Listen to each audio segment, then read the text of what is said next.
Semana Santa Radio, la radio que se ve.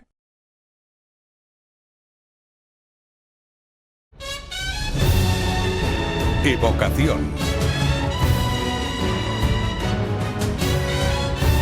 Señoras, señores, buenas noches. Hoy todos los ojos se centran en una Virgen, en la Macarena. La esperanza ha vuelto a la Basílica con la juventud y la viveza que perdió este verano en la restauración de Arquillo. Hasta esta hora, unas 20.000 personas se podrían haber acercado a verla desde que a las 6 de la mañana se abrieran las puertas del templo. Lágrimas, emociones, suspiros.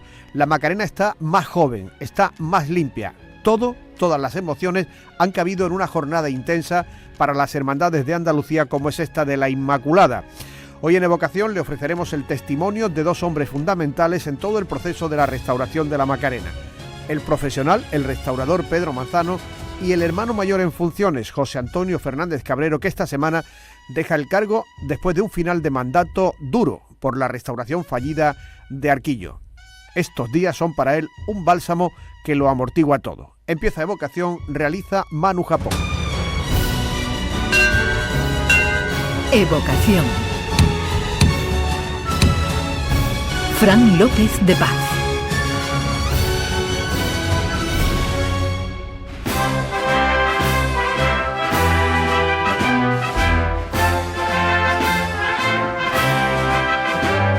Y lo que hacemos ahora es irnos a la Macarena. Han cerrado las puertas a las 11 de la noche. Aquí está Juanmi Vega. Buenas noches, Juanmi.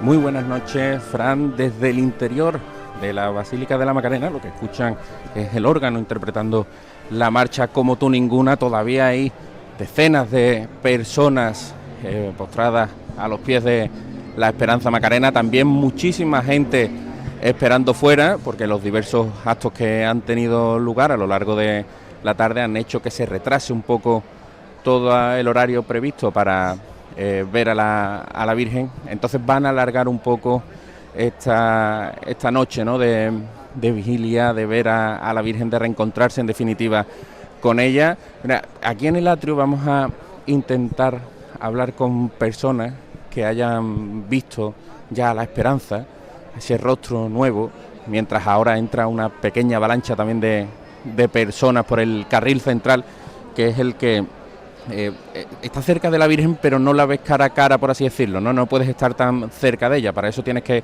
esperar otra fila. Esta es la que te pone frente por frente. Vamos a hablar con gente que haya visto a la Virgen. Hola, buenas noches. Buenas noches. ¿Usted acaba de ver a la Virgen? Bueno, la he visto ya 3 veces. ¿3 veces la ha visto? 3 veces. Bueno, ¿y qué le parece? Del día. ¿Cómo la veis? Impresionante, radiante. La verdad es que hemos recuperado la esperanza y estamos todos muy contentos. De hecho, toda Sevilla se ha volcado viéndola, vamos, pero está espectacular. Ha vuelto la Virgen que estábamos todos esperando que viniera. ¿Cuánto tiempo ha estado esperando usted en las cosas? Pues mira, como me he llevado todo el día aquí alrededor, pues la primera vez que he entrado he tardado un rato, porque he entrado por el medio, no he guardado cola. Y una media hora, 3/4 de hora ahí esperando.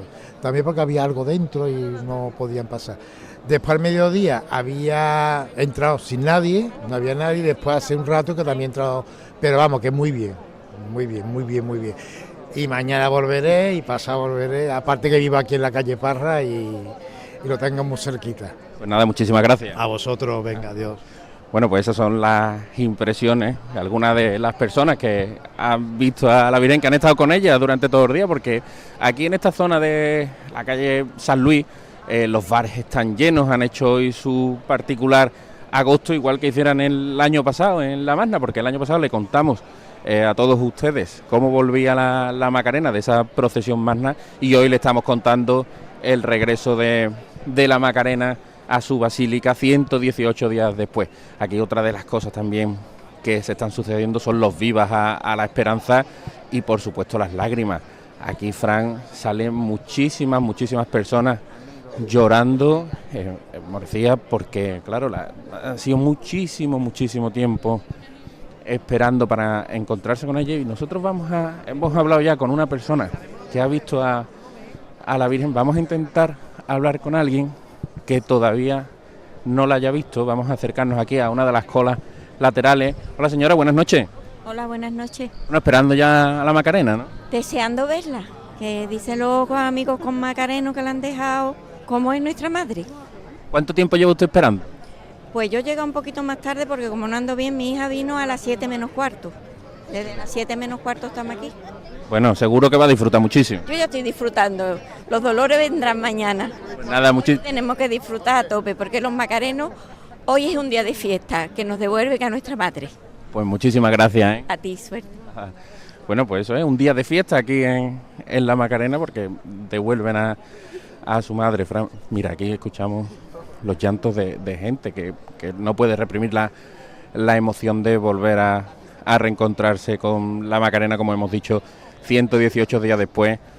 Muchos están viendo esa estampa que lleva guardada tantos años en la cartera o esa foto en la mesita de noche que ha acompañado a tantas generaciones de sevillanos. Mañana recordamos que seguirán abiertas las puertas aquí en la Basílica y todo el mundo que quiera acercarse podrá venir a disfrutar de la Macarena, que ya se encuentra en su casa.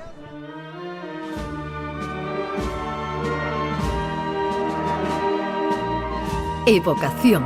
En el día de la vuelta de la Macarena, todo han sido felicitaciones para un hombre, Pedro Manzano, el responsable de la restauración de la Virgen, que la ha devuelto a la policromía original, a la policromía del siglo XVII y a un aspecto lozano, limpio, a una Macarena más joven. Lo primero, Pedro Manzano, ¿cómo se encuentra? Bueno, pues ahora mismo en este momento muy feliz, inmensamente feliz, puesto que la reposición al culto está teniendo muy buena acogida, muy buena aceptación, y ya el estado previo de nervios pues se está sosegando y ahora pues bien tranquilo y disfrutando ya del momento. Usted se fue de la Basílica a eso de las 4 de la mañana, ¿no? Efectivamente, salí de la Basílica sobre las 4 de la mañana cuando ya prácticamente todo había quedado concluido. La vestimenta de la imagen, el desorno floral, todas las sesiones fotográficas, y bueno, quise permanecer hasta el último momento, puesto que había que modular la luz para que la imagen de la Santísima Virgen fuese perfecta, para que todo el mundo pues tuviera esa impronta, ¿no?, a las 6 de la mañana y ocurriese lo que está ocurriendo. ¿Es tan importante eso de la luz para una imagen? Porque ha estado usted muy pendiente del tema a lo largo de todo este proceso.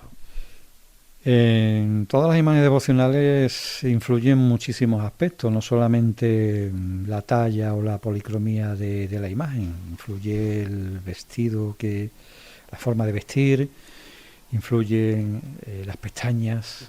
En una imagen las pestañas son un elemento principal, puesto que dan la impronta, ¿no?, de su semblante, del rostro, de su expresividad, y evidentemente ya el marco que acoge a la imagen también es muy importante y fundamental, sobre todo es la iluminación. Es decir, si colocamos una iluminación excesiva, distorsiona la visión de la imagen. Si colocamos muy poca luz, evidentemente no la llegamos a percibir en toda su plenitud. Hay que conseguir un punto intermedio, también evitando sombras arrojadas, iluminaciones con tonalidades frías. Siempre hay que tender un poco en el espectro lumínico a las gradaciones cálidas, porque evidentemente mejora, ¿no?, la visión de conjunto de la imagen. Se ve, ya entrando en los trabajos, Pedro, que por cierto, enhorabuena, esta es la policromía original de la Esperanza Macarena, ¿no? Efectivamente, podemos asegurar que es la policromía original de la Esperanza Macarena, puesto que así nos lo ratifican los análisis químicos que se han hecho de dicha policromía, en donde los componentes tanto orgánicos como inorgánicos pues se corresponden a una policromía propia, tradicionalmente utilizada a lo largo de la escultura, desde las primeras épocas, ¿no?, hasta prácticamente la actualidad. Aparte, lógicamente, solamente aparece el estrato de policromía, y no existe otra policromía ni subyacente ni sobrepuesta sobre ella. Es única, por tanto, con las características que presenta esa policromía y el no existir otra, podemos considerar de que se trata de la policromía original. Aparte hay otras señas de identidad, como el craquelado propio que se produce por el paso del tiempo, el envejecimiento también lógico y natural de esta policromía, después de 300 y algo de años, ¿no? Es decir, hay una serie de connotaciones que efectivamente lo determinan, pero ya el análisis químico te lo afianza y te lo corrobora. Esta mañana la gente lo que decía es que la Macarena había rejuvenecido. Bueno, evidentemente cuando se realiza un trabajo de limpieza sobre una policromía, evidentemente la expresividad, la expresión, ¿no?, la impronta que el escultor, el autor quiso otorgarle, recobra, ¿no?, toda su esplendor, toda su expresividad. Por tanto, me parece correcto, ¿no?, la apreciación de esa visión que se tiene de ella. ¿Cuáles han sido las principales dificultades a las que se ha enfrentado a la hora de reponer este aspecto que vemos tan lozano de la Virgen? Bueno, ahí la intervención se centra estructuralmente, ha tenido lógicamente una parte, ¿no?, que todos conocemos, de desencuentros entre maderas, de xilófago, de tiempo, pero claro, si nos centramos expresamente en lo que todo el mundo ve, ¿no?, que es su rostro y sus manos, pues claro, ahí la dificultad radicaba en tener que deshacer lo que se había hecho en las intervenciones previas, las dos intervenciones previas, ¿no? Llegar a un punto en donde sirviese de base para poder ya reintegrar e ir reintegrando y reconstruyendo, bueno, pues lo que la imagen o las zonas te van demandando, ¿no? En este caso, los párpados, bueno, pues se han recuperado con la base de color de los restos de color que tenía. En el resto, bueno, pues siguiendo el patrón cromático de la encarnadura, de las mejillas, de barbilla, boca, nariz, cuello, ya era cuestión de ir completando las lagunas hasta, bueno, conseguir esa unidad formal que presenta en la actualidad. Evidentemente, otra gran dificultad con la que nos encontramos fue el tener que retirar, ¿no?, el regrueso de pastas, ¿no?, que se determinaron en los análisis científicos a los cuales se sometió la imagen. Claro, ese fue un momento crítico y delicado, porque vas retirando, y aunque en las radiografías, ¿vale?, se intuía cuál era la línea palpebral original, pero hasta que no llegas a ella y la alcanzas, y ves que realmente está en su sitio y que no se trata de una reconstrucción de pasta, sino que es madera lo que hay, a pesar de las pequeñas pérdidas de policromía, pues ahí ya te queda una enorme tranquilidad, ¿no? Y cuando ya retiras la pasta y ves que la imagen recobra toda su impronta, toda su potencia visual, pues bueno, entonces ya la satisfacción plena, ¿no? Y así lo transmití en una de las intervenciones que hemos tenido a lo largo del tratamiento, y bueno, y muy feliz en ese aspecto. A nivel técnico, a la hora de trabajar, ¿ha podido ser quizás su trabajo, aparte de por la relevancia de la imagen, su trabajo más difícil en su carrera, uno de ellos? Sí, cada imagen tiene sus particularidades y sus problemáticas.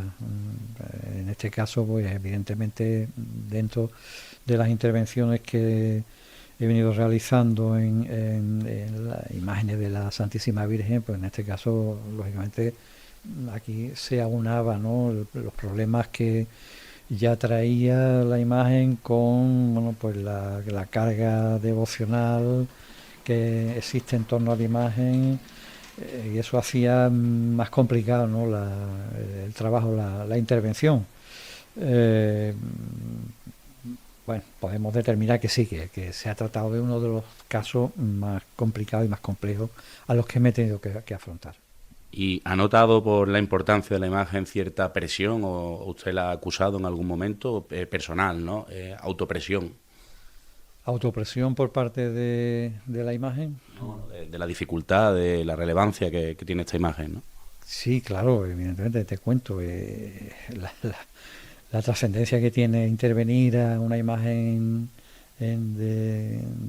con esta carga devocional, ¿no? A nivel prácticamente universal, eso pesa mucho, ¿no? A la hora de la intervención. Lo que pasa es que, bueno, gracias a Dios la experiencia y yo pienso que también su mano divina me han ayudado en este sentido, ¿no? Es decir, es un trabajo, yo no me quiero otorgar mérito ninguno, es decir, es el trabajo que había que hacer desde el enfoque de la disciplina de la conservación y restauración de obras de arte. Pero bueno, soy creyente y como creyente pienso que también hay un componente que me ha estado aportando y me ha estado ayudando, me ha estado guiando, ¿no? Entonces, bueno, pues en ese sentido he notado la tensión, pero también he notado la tranquilidad, ¿no? del trabajo que se ha ido desarrollando.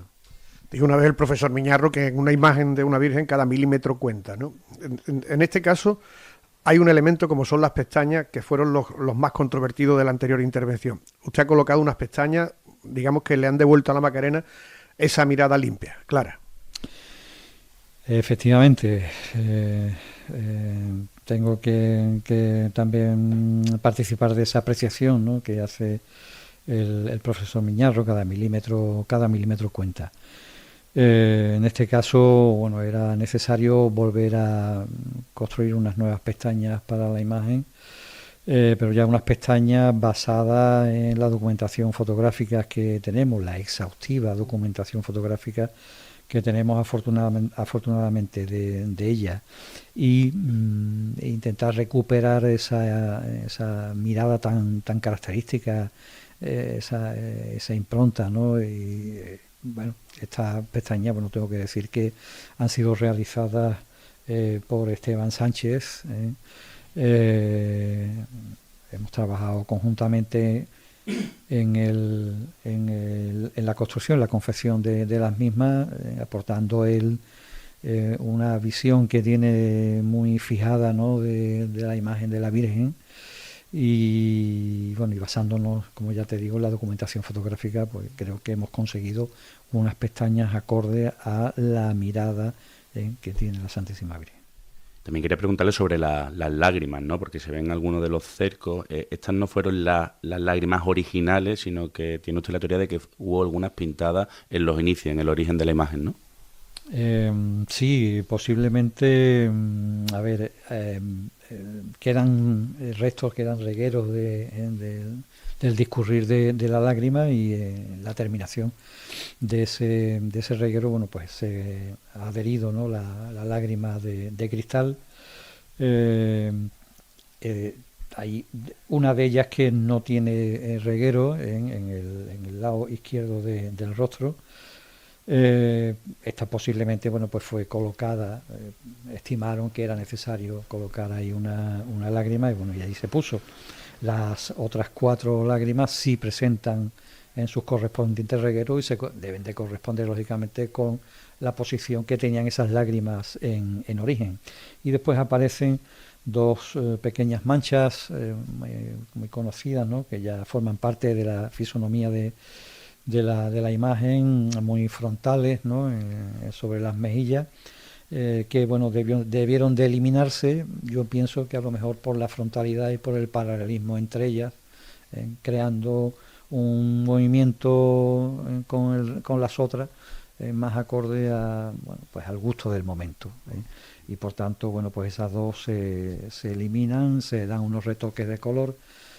Lógicamente, cuando se hace, lo que se utilizaría sería óleo, y el óleo, con el paso del tiempo, pues se vuelve en repinte, y ahí ha trascendido y ahí ha quedado a lo largo de toda la historia.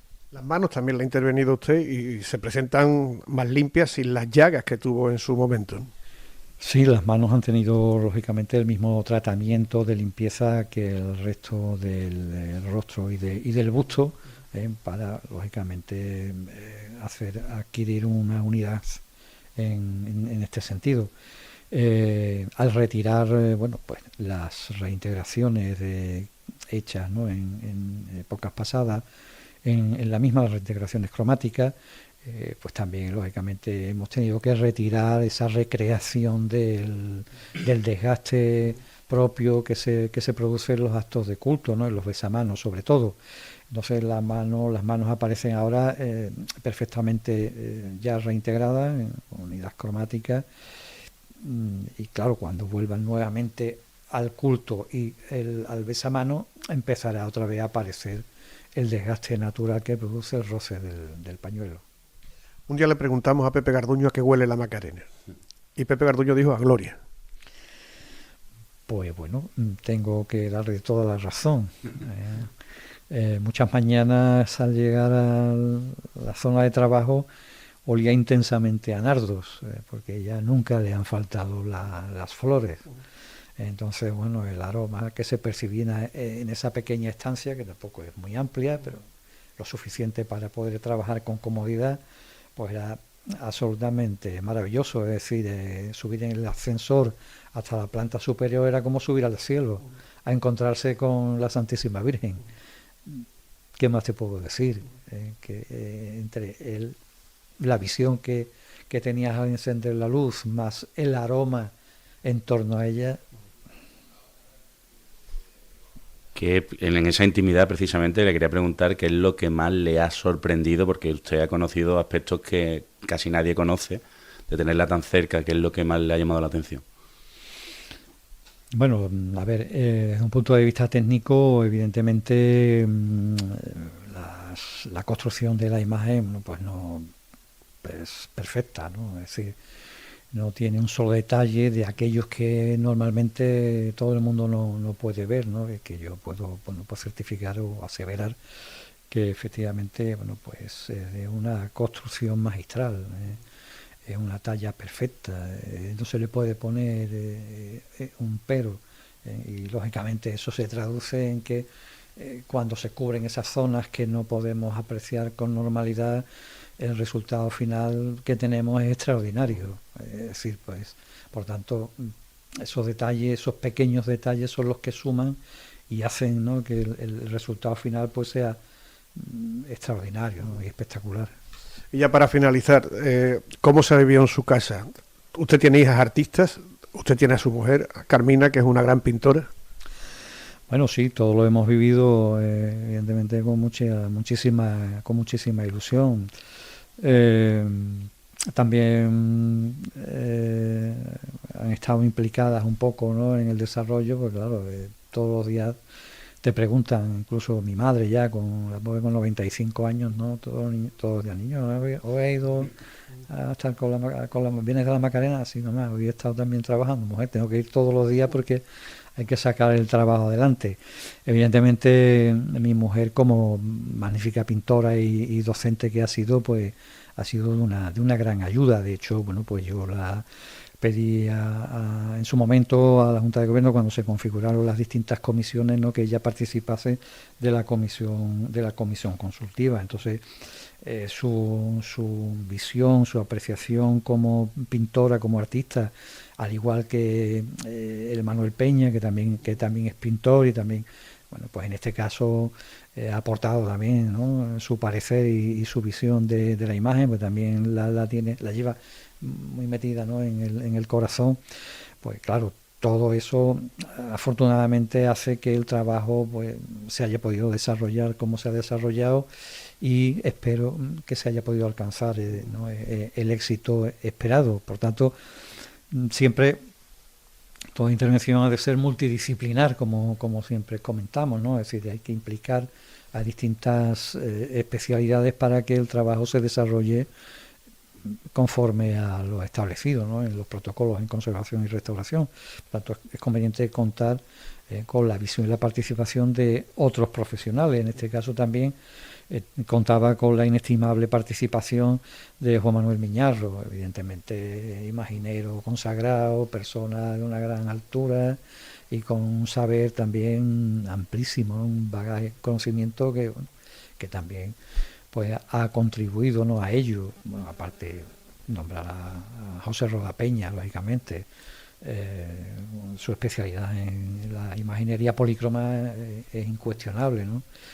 Entonces, bueno, pues todas estas personas, bueno, sin contar o sin desmerecer, por supuesto, la parte institucional por parte del Instituto Andaluz de Patrimonio de José Luis Gómez Villa y por parte del arzobispado por don Antonio Rodríguez Babío, ¿no? En definitiva, en conjunto, todas esas visiones, todas esas apreciaciones te ayudan enormemente, ¿vale?, a que el trabajo se desarrolle conforme se ha desarrollado y pienso que alcanzando, ¿no?, ese nivel, ¿no?, de aceptación, ¿no?, al que hemos llegado.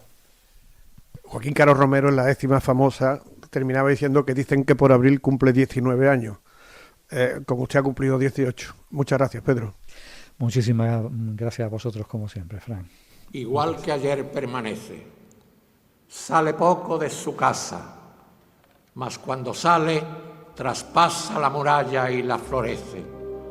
Tan adornada parece una novia en el balcón. Su cara y sus manos son del pueblo los aledaños.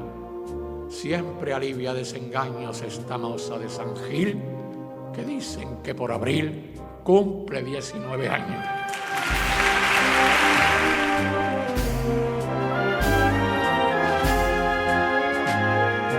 Evocación. Un hombre que lo ha pasado muy mal en los últimos meses es el hermano mayor de la Macarena, José Antonio Fernández Cabrero. También hoy en Evocación.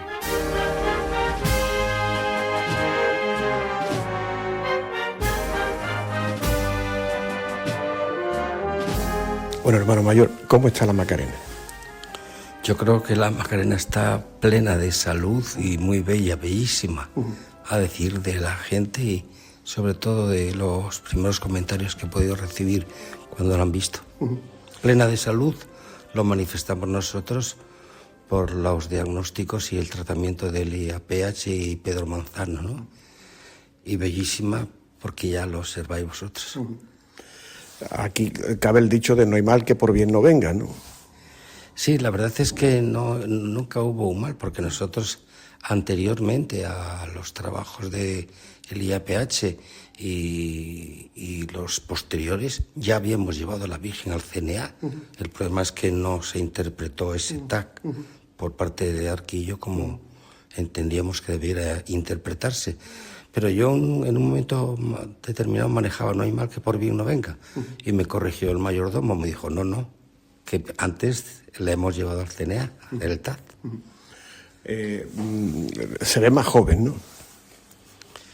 La verdad es que, Fran, a mí, yo miro a la Virgen y la veo más joven, la veo como más niña. Pero sigo viendo a la Virgen, porque siempre he estado viendo a la Virgen. Para mí, la Virgen nunca se ausentó, sufrió un daño. Pero en mi corazón y en mi mente la Virgen nunca ha estado ausente. Yo entraba aquí, es como si estuviera. Es verdad que sabía que estaba arriba, pero la Virgen, lo que es la Virgen, de mí no se ha ido nunca. Ese estaba en mis interiores y en mis intestinos y mis entrañas. ¿Cómo ha sido esta noche aquí? Usted llegó muy temprano, ¿no? Sí, llegué muy temprano, llegué a las 6:30 que había quedado con Enrique, tomé café y bueno, ya pues, nos pusimos aquí a esperar a las monjitas de la Cruz. Y lo he pasado sosegado, tranquilo, sereno. Tenía también la seguridad de que estaba muy bien la Virgen, ¿no? Pero también era sabedor de que había que mostrar sosiego, serenidad, tranquilidad, moderación y sobre todo lo más íntimo, satisfacción y alegría. Creo que es un día hoy muy alegre para los macarenos, para los devotos, para todos los fieles y para Sevilla, para todos sin excepción. Lo que cambia la vida en unos meses, ¿no? Lo que cambia en la vida en unos meses. Te puede ocurrir lo mejor, que fue la concesión de la Rosa de Oro y te puede ocurrir lo peor, que es sufrir un error de esta naturaleza, ¿no? Al que yo nunca tuve miedo. Los errores se aceptan, se corrigen, se enmiendan y luego se pide perdón por ellos y se adoptan las medidas para que nunca vuelvan a suceder, que es lo que hemos hecho también. Bueno, y de Pedro Manzano, hermano mayor, ¿qué tiene que decir?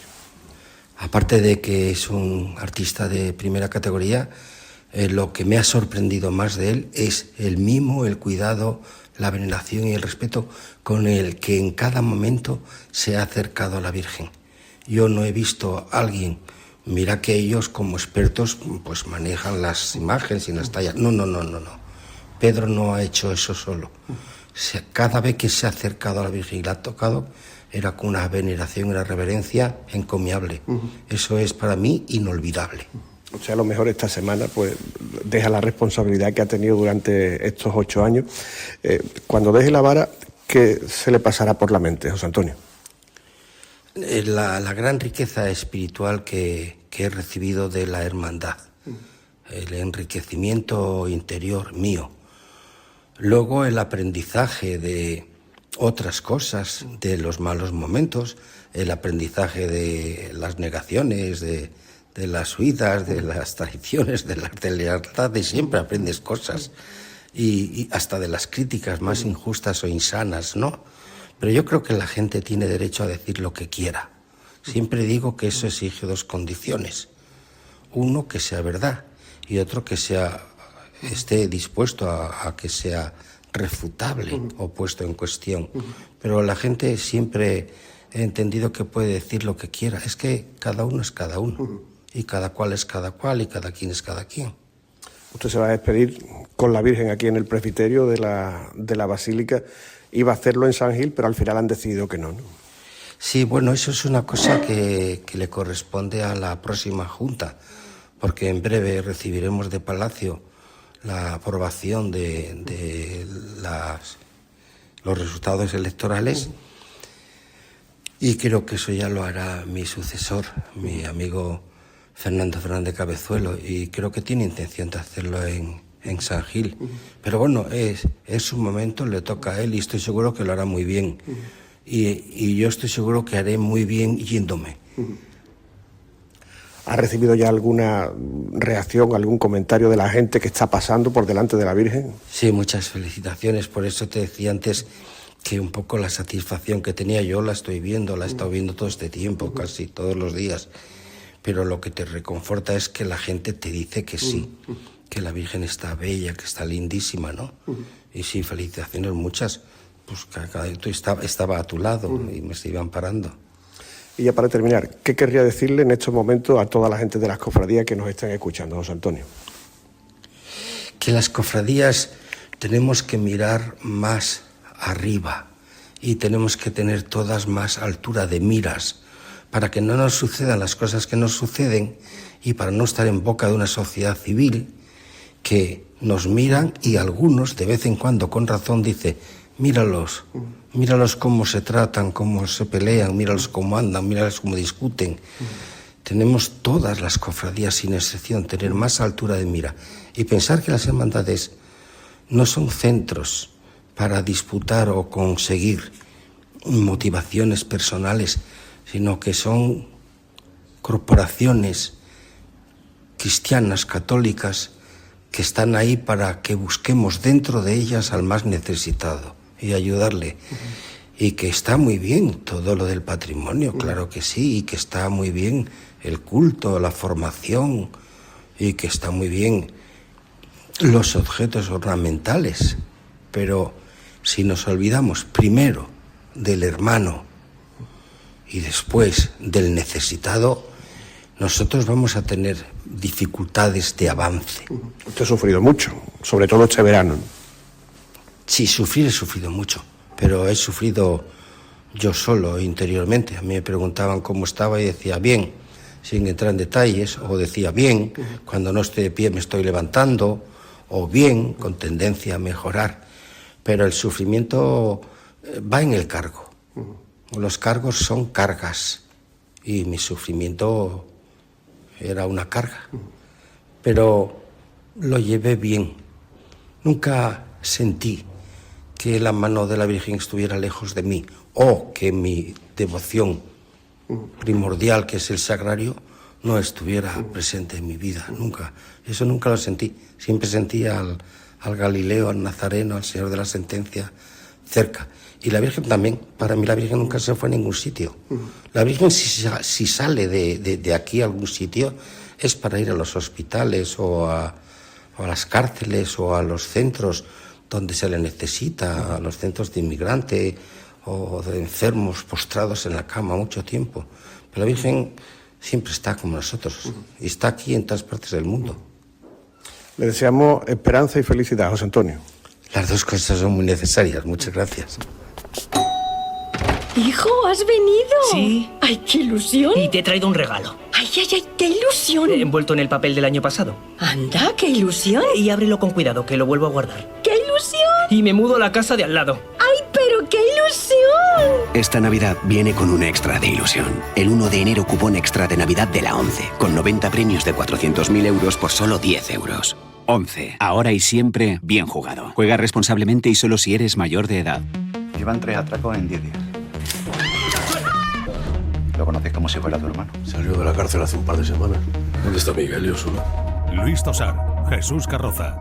Un policía, un ladrón, 2 hermanos. Una película de Rafa Cobos. Golpes. Estrena en cines el 5 de diciembre. Canal Sur, con el cine andaluz. Y me llevaré tuppers todos los días. ¡Ay, qué ilusión! Esta Navidad viene con un extra de ilusión. Cupón extra de Navidad de la ONCE. Juega responsablemente y solo si eres mayor de edad. Evocación. Canal Sur Radio.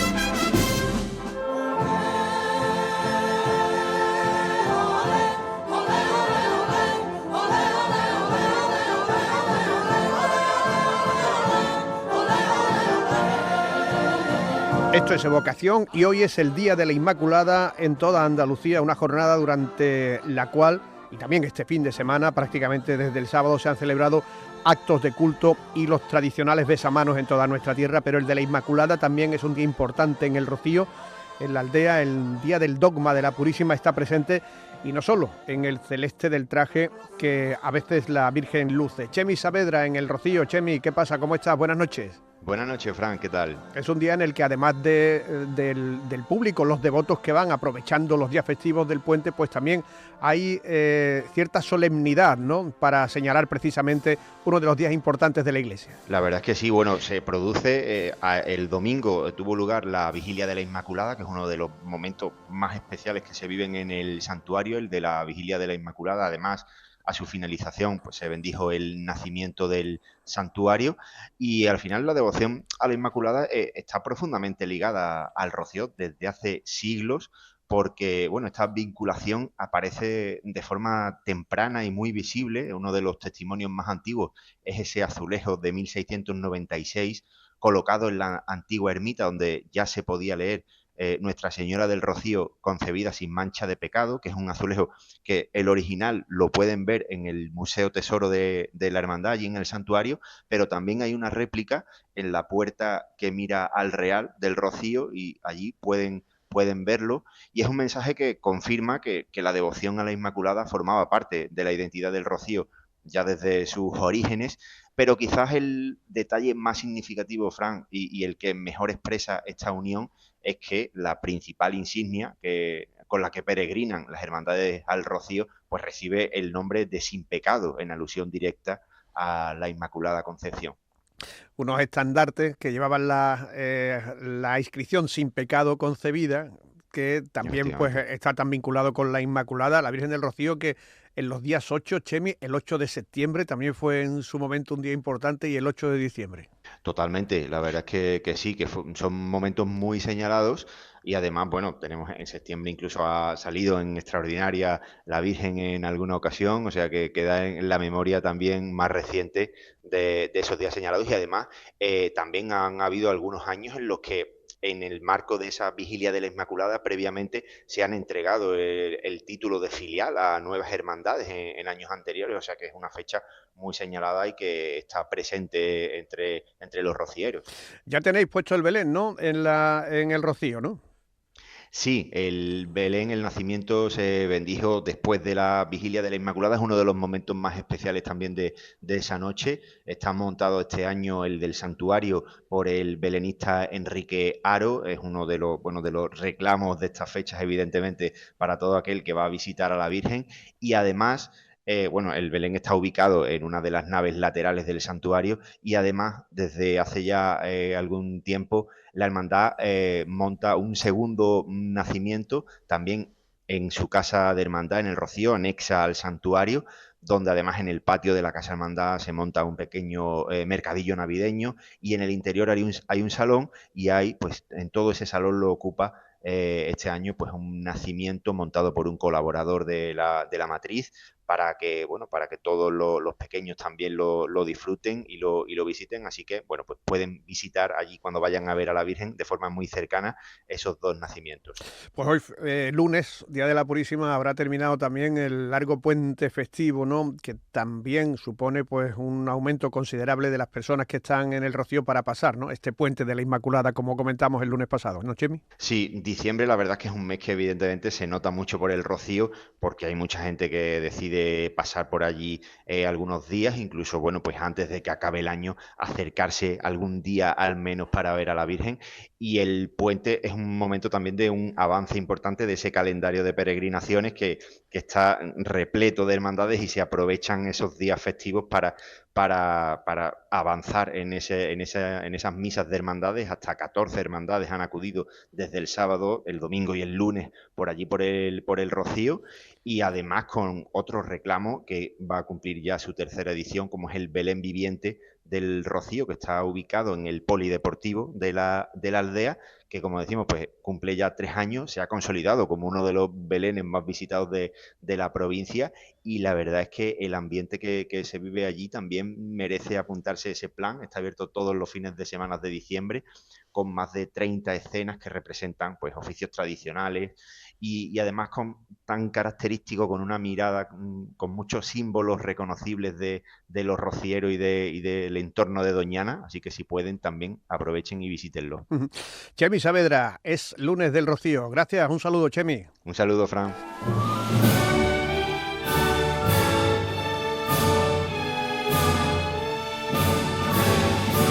La Inmaculada, que es, por cierto, el tercero de los 4 dogmas de la Virgen María, una afirmación del Papa que es infalible aunque no esté basada en certeza. Esto es un dogma. El dogma de la Inmaculada recogió a mediados del siglo XIX, cuando lo proclamó Pío IX, la creencia medieval de que la Virgen fue concebida sin el pecado original con el que nace toda criatura humana.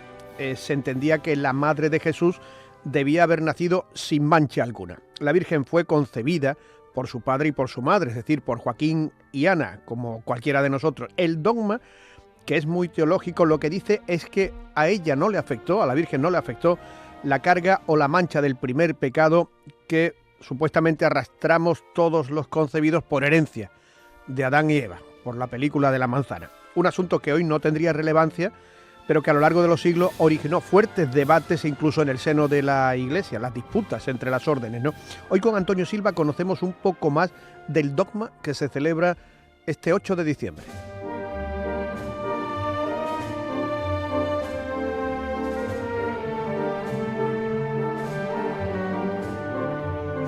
Hola, buenas noches, Fran. Efectivamente, una festividad que se celebra en el mundo de las cofradías que curiosamente tuvo como culto estable en el primer país, Inglaterra. Hoy, para hablar del dogma de la Inmaculada, estamos con Manuel Amador. Manuel Amador es licenciado en Teología e Historia del Arte, un cofrade granadino enamorado de la religiosidad popular, pero con una especialidad muy singular. Es experto en simbología e iconología. De hecho, ha diseñado el contenido o mensaje de varios pasos procesionales en Andalucía. Manuel, buenas noches. Hola, buenas noches. ¿Qué significa realmente un dogma? Un dogma es una verdad revelada por Dios al pueblo cristiano a través de los siglos, que en un momento dado un pontífice decide elevarlo a categoría de misterio de fe para ser creído de forma obligatoria por todos los fieles. Y en el momento en que ese misterio es de obligada creencia, ya le llamamos dogma. ¿Y por qué es dogma la Inmaculada y no este debate actual en el seno de la Iglesia de que no es corredentora o mediadora? Bueno, es una pregunta muy interesante. Y van de la mano, van intrínsecamente de la mano.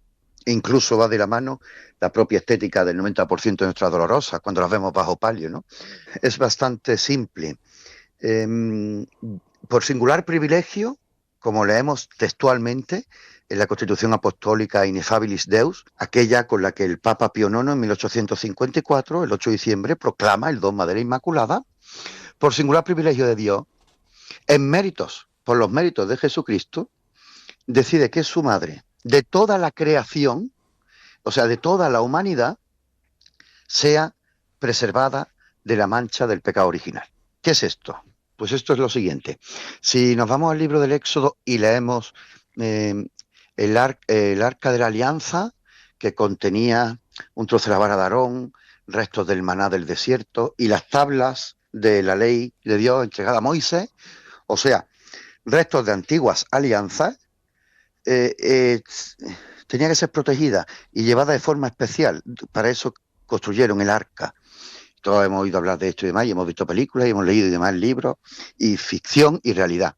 Dicho esto, ¿quién es la nueva alianza de Dios con los hombres? El mismo Dios hecho hombre, Jesucristo. ¿Dónde? ¿En qué seno nace, se forma y del que viene al mundo Jesucristo? La Virgen María. Por tanto, ella es el arca de la nueva alianza. Dios prepara ese recipiente donde Él mismo va a coger carne y forma humana. Por este motivo, que fijaros qué cosa más bonita, dice el Antiguo Testamento, dice el libro del Éxodo, la nube de Yahvé iba sobre el arca. Dice el ángel a María en la Anunciación, el Espíritu Santo te cubrirá con su sombra. Por eso el palio, por eso la dignificación, la dignidad de la imagen de la Virgen bajo palio. ¿Por qué? Porque ella es el primer sagrario, porque ella es el arca de la nueva alianza. Y ese arca tenía que ser un recipiente perfecto, puro, sin mancha y por tanto inmaculado. In significa no, maculado significa manchado, mácula es mancha, o sea, no manchado.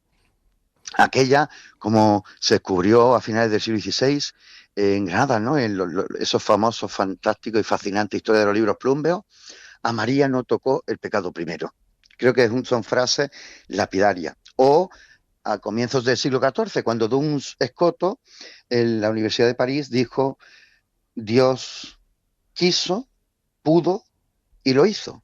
O quiso, convino y lo hizo, ¿no? Esa es la traducción. O sea, Él podía hacer eso con cualquier ser creado por Él, pudo, quiso, porque a Él le convenía, y lo hizo en la Virgen María. Sí, Manuel, ¿y por qué una cosa que parece, explicado por ti, que estaba tan claro en la historia de la Iglesia, tarda siglos? Bueno, es cierto que como estamos en nuestra bendita Andalucía y tenemos frases para todo, las cosas de palacio van despacio.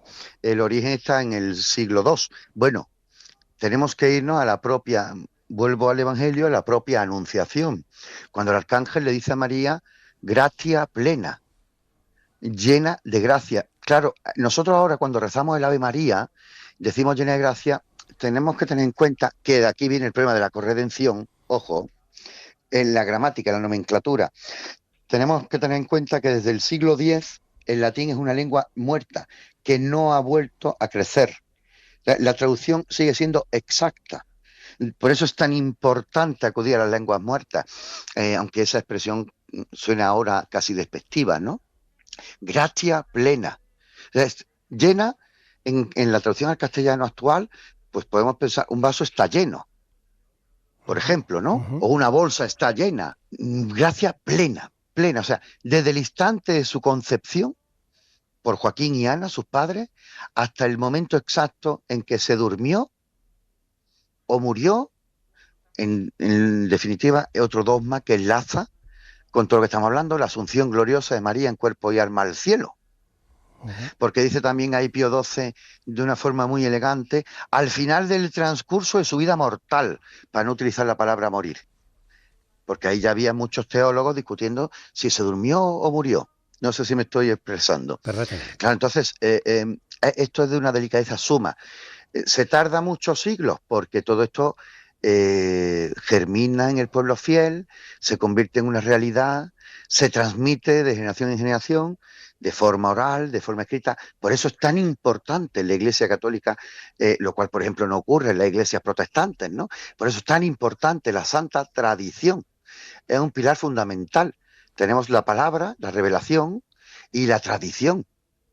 Y claro, ya cuando es algo evidentísimo, pues un papa, en este caso Pío IX, repito, 1854, 8 de diciembre, dice, esto es una verdad revelada, esto es clarísimo para el pueblo fiel y por tanto se convierte en un dogma.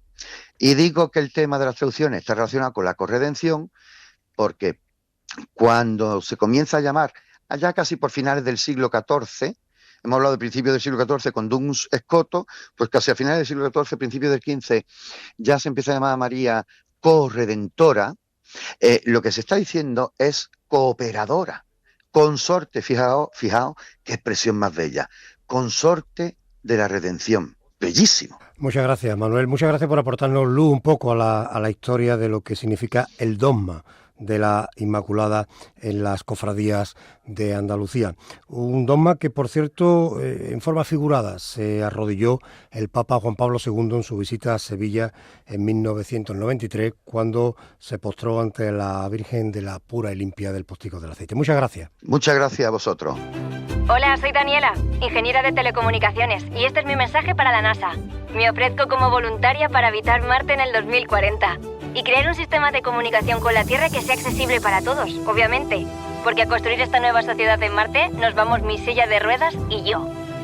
Una sociedad que crea igualdad de oportunidades para todos es una sociedad mejor, aquí y en Marte.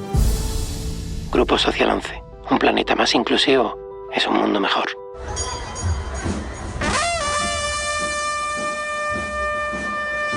Evocación.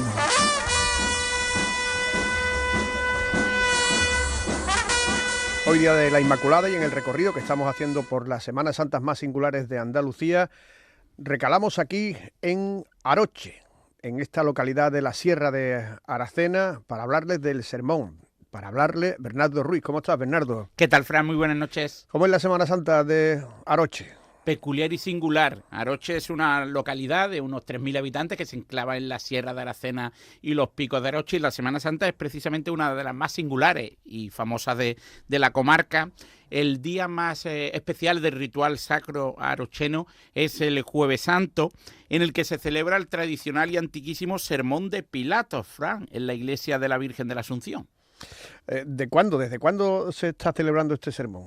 Su origen es incierto. Se ha documentado que posiblemente nace en época medieval y hay algunas teorías que apuntan a que se celebra desde la primera mitad del siglo XVII. Es un auto de carácter sacramental y se divide en 3 fragmentos.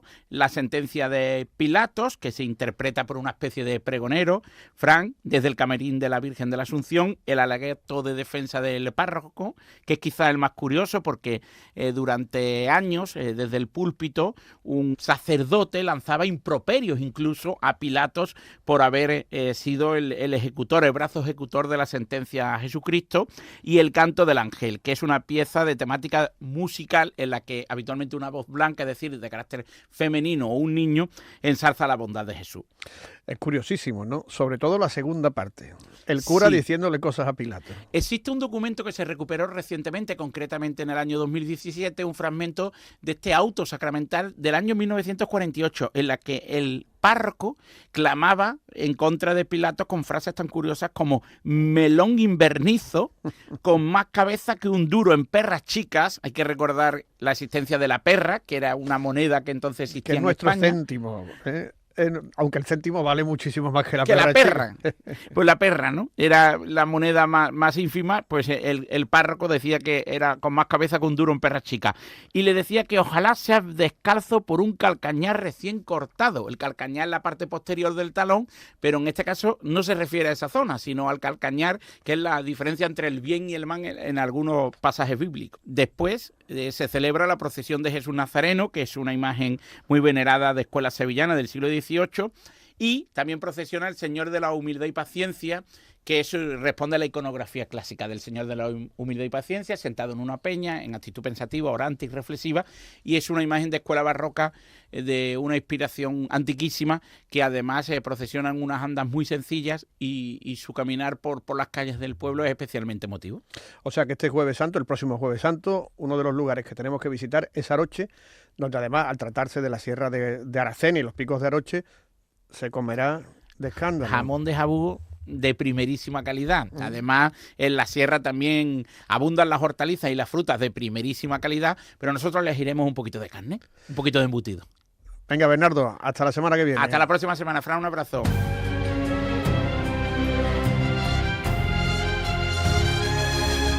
Y con este recorrido por la Semana Santa singular ponemos fin a Evocación en esta jornada de 8 de diciembre. Amigos, a todos muy buenas noches. Nos escuchamos mañana a las 11.